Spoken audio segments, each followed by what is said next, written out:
Setiap tahun ketika udara mulai dingin dan lampu-lampu menghiasi kota, kita masuk ke dalam ritual yang begitu akrab. Pohon cemara yang berdiri tegak, bingkisan yang dibungkus rapi, lagu-lagu penuh sukacita, dan di tengah rumah kita ada sebuah adegan kecil yang menceritakan segalanya. Sebuah palungan di Bethlehem. Tapi pernahkah kita berhenti sejenak di tengah kemeriahan ini dan bertanya, apa sebenarnya yang kita rayakan? Lebih tepatnya, kapan peristiwa yang mengubah sejarah dunia itu benar-benar terjadi? Tanggal 25 Desember tertanam sangat dalam ingatan kolektif kita. Namun saudara-saudara, jika kita menyelami halaman-halaman kitab suci, mencari petunjuk yang jelas, kita tidak akan menemukan tanggal itu tercetak di sana. Tidak ada catatan yang menyebut bulan Desember atau musim dingin. Lalu dari mana asalnya tanggal ini? Benarkah ini hanya warisan dari perayaan kaum penyembah matahari Romawi, Saturnalia atau Dies Natalis Solis Invicti, yang kemudian diambil alih dan diberikan makna baru? Sejarah memang memberikan kita potongan puzzle itu. Tapi, bagaimana jika Alkitab sendiri sebenarnya telah menyimpan jawabannya? Tersembunyi bukan dalam pernyataan langsung, namun dalam 3 petunjuk halil yang sering kita lewatkan begitu saja. 3 saksi yang diam-diam bersaksi tentang waktu yang sebenarnya. Para gembala di padang, kalender Imam Kudus, dan sebuah tanda di langit malam. Sebelum kita menyelami misteri pertama, bantu saya dan komunitas pencari kebenaran ini untuk terus tumbuh. Jika Anda merasa penasaran dengan cerita ini, jangan lupa untuk subscribe ke channel ini. Dengan berlangganan, Anda tidak akan ketinggalan setiap bagian dari perjalanan kita mengungkap rahasia waktu ini. Dan mari kita mulai perjalanan ini dengan saksi yang paling tidak terduga. Mereka yang pertama mendengar kabar sukacita itu, bukan di istana atau kuil, tetapi di tengah kesunyian dan keseharian mereka yang paling sederhana. Maka, kita pun dibawa ke sebuah malam di daerah itu. Lukisan yang begitu indah dalam imajinasi kita. Maria, Yusuf, dan bayi yang terbungkus lampin terbaring di sebuah palungan. Dan di luar, Injil Lukas mencatat sebuah detail yang terdengar biasa, namun sebenarnya adalah kunci pertama kita. Di daerah itu ada gembala-gembala yang tinggal di padang menjaga kawanan ternak mereka pada waktu malam. Menjaga kawanan ternak mereka pada waktu malam. Coba kita renungkan kalimat itu sejenak. Bayangkan dataran tinggi Yudea. Pada bulan Desember musim hujan telah tiba. Udara malam sangatlah dingin, bahkan bisa sampai membeku. Angin yang menggigit bertiup melintasi padang. Pada musim seperti itu, apakah masuk akal kawanan domba dibiarkan berada di padang terbuka sepanjang malam? Tidak. Tradisi dan catatan sejarah memberitahu kita bahwa tidak.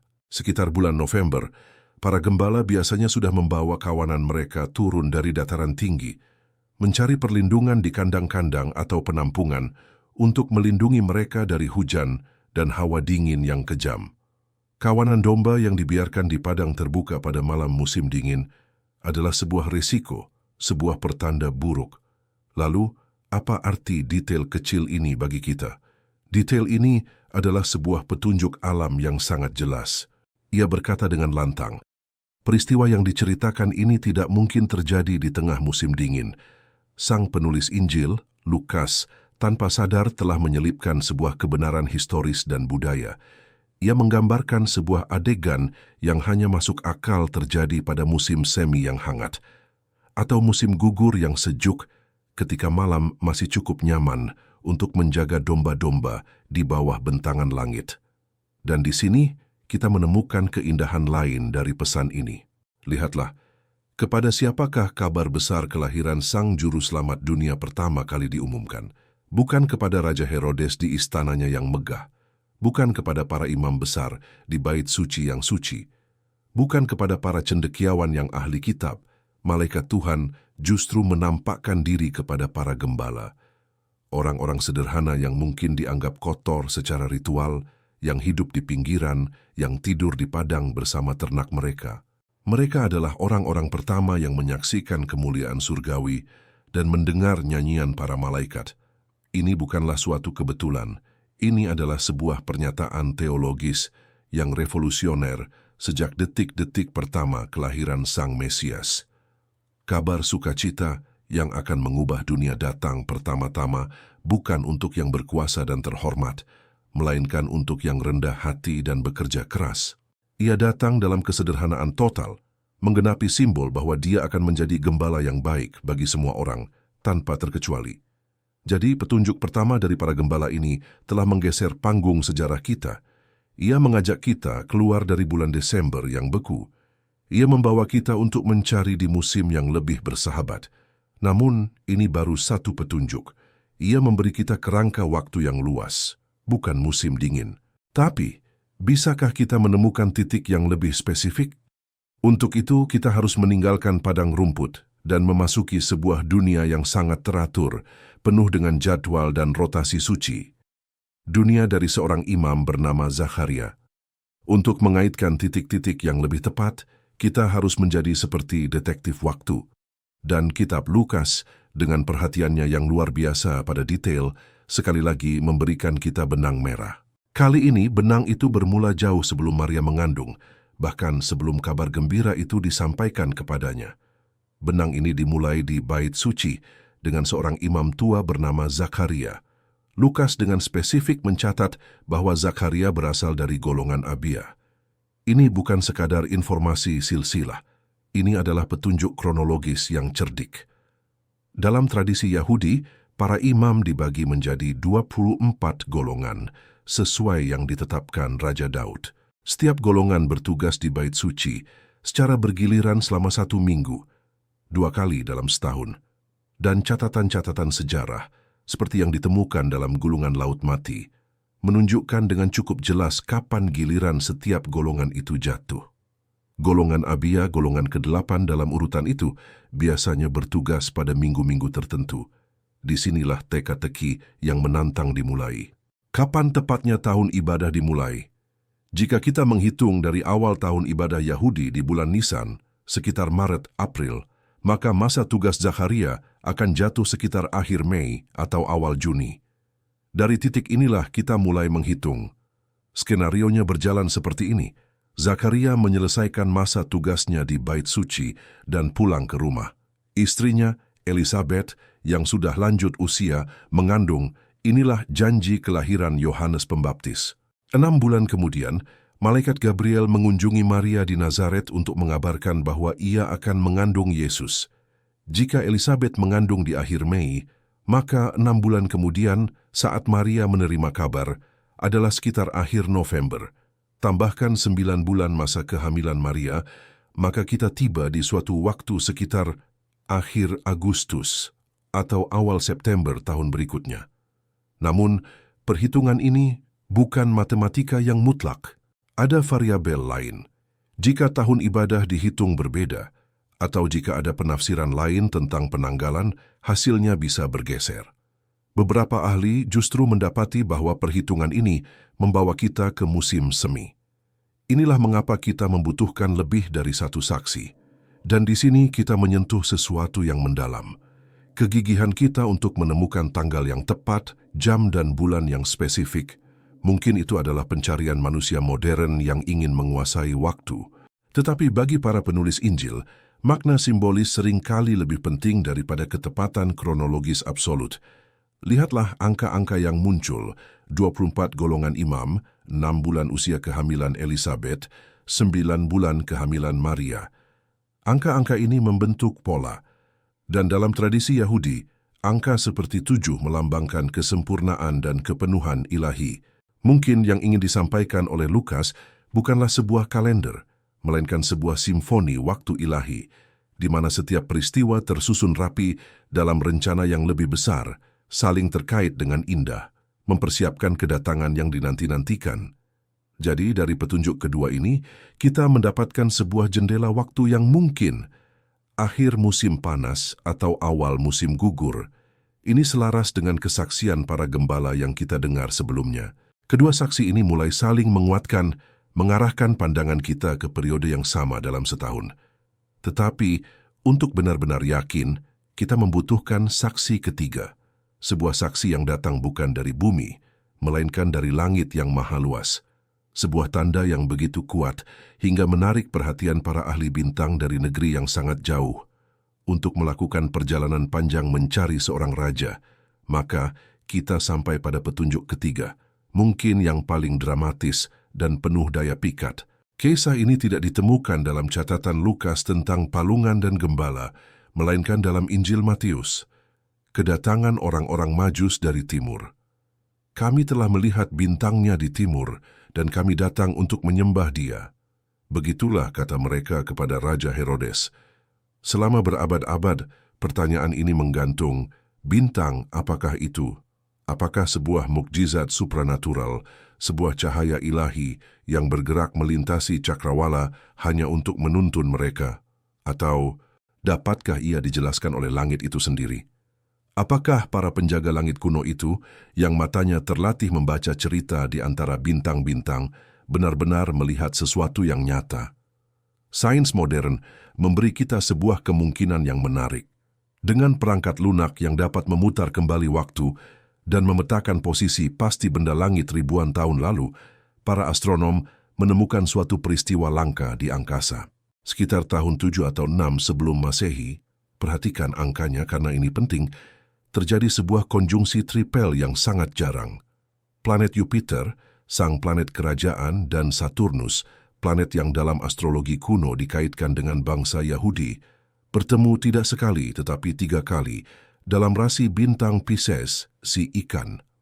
Pertemuan 3 kali ini adalah sebuah pertunjukan langit yang luar biasa langka, sebuah pertanda besar di mata para ahli bintang Babilonia atau Persia kala itu.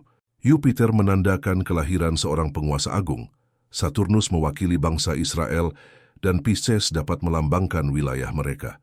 Kombinasi ini bisa jadi diartikan, seorang raja Yahudi telah lahir, namun ada lagi. Catatan astronomi Tiongkok kuno mencatat sebuah bintang tamu, kemungkinan sebuah komet atau nova, yang tampak di langit sekitar tahun 5 SM.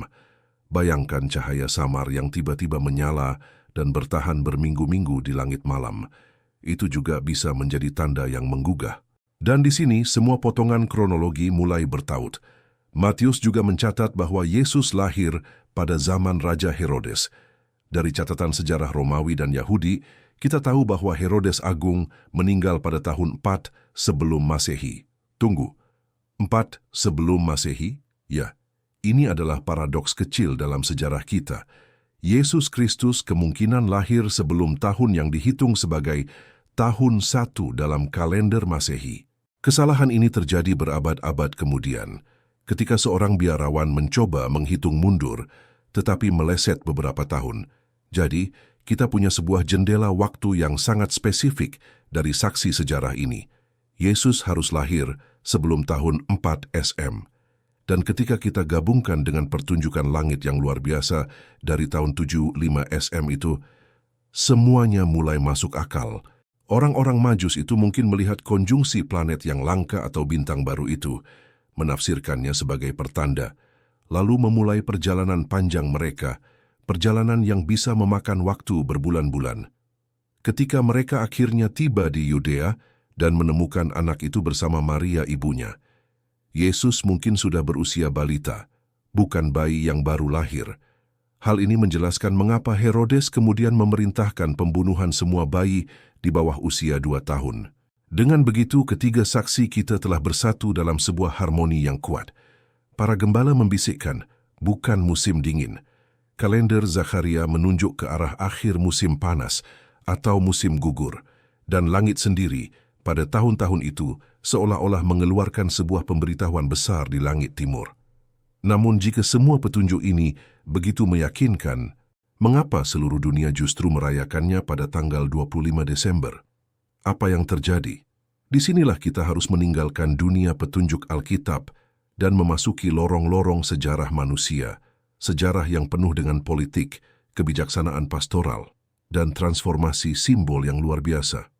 Ini adalah kisah tentang bagaimana terang itu menemukan sebuah tanggal di tengah kegelapan, untuk alasan yang mungkin lebih dalam dari yang kita kira. Jadi kita telah sampai pada teka-teki yang paling besar. Jika ketiga petunjuk itu dari gembala, dari Zakaria, dari bintang, semua mengarahkan kita, ke sebuah periode di luar bulan Desember, lalu bagaimana tanggal 25 Desember bisa menjadi begitu absolut, begitu universal dalam tradisi kita? Jawabannya tidak ditemukan dalam kitab suci, melainkan dalam buku sejarah yang berdebu. Pada abad-abad awal ketika iman yang muda ini mulai melangkah keluar dari tanah Yudea dan berhadapan dengan kekaisaran terbesar di dunia, Roma. Bayangkan suasana pada abad keempat Masehi.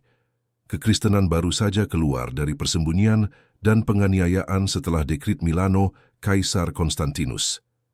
Gereja tiba-tiba memiliki kebebasan, tetapi juga menghadapi tantangan yang besar. Bagaimana cara menarik dan mengakar dalam budaya yang telah memiliki festival-festivalnya sendiri, yang sangat dicintai dan mengakar kuat di hati masyarakat. Di Roma, pada akhir bulan Desember, berlangsung perayaan-perayaan besar yang telah ada jauh sebelum nama Yesus dikenal. Ada Saturnalia, festival yang meriah dan penuh sukacita dari tanggal 17 hingga 23 Desember, di mana segala aturan sosial dibalik, budak dan tuan makan bersama, dan hadiah-hadiah kecil dipertukarkan. Segera setelahnya, pada tanggal 25 Desember, masyarakat Romawi merayakan Dies Natalis Solis Invicti, hari kelahiran matahari yang tak terkalahkan. Pada titik balik musim dingin ini, ketika malam paling panjang dan siang paling pendek, dunia kuno menyaksikan sebuah janji yang nyata. Matahari tidak akan mati. Ia akan kembali, hari akan mulai bertambah panjang, dan kehidupan akan menang lagi. Peristiwa astronomi ini dirayakan dengan api, cahaya, dan pesta sebagai kemenangan terang atas kegelapan. Disinilah para pemimpin gereja awal seperti Paus Julius Pembiru membuat sebuah keputusan yang sangat strategis dan penuh wawasan. Daripada mencoba menghapus perayaan pagan yang sudah begitu mengakar, sebuah pertempuran yang hampir mustahil menang, mereka memilih untuk mentransformasikannya. Mereka memberikan makna baru pada wadah yang sudah ada. Mereka pada dasarnya berkata kepada orang-orang Romawi yang baru bertobat, "Kalian merayakan kelahiran matahari yang fana yang memberi kehidupan pada tubuh? Sekarang, marilah kita merayakan kelahiran sang matahari kekal yang memberi kehidupan pada jiwa. Terang yang sesungguhnya yang datang ke dunia." Pilihan tanggal 25 Desember adalah sebuah sintesis yang cemerlang antara teologi dan realitas pastoral. Itu adalah sebuah penjelasan yang dalam dan indah.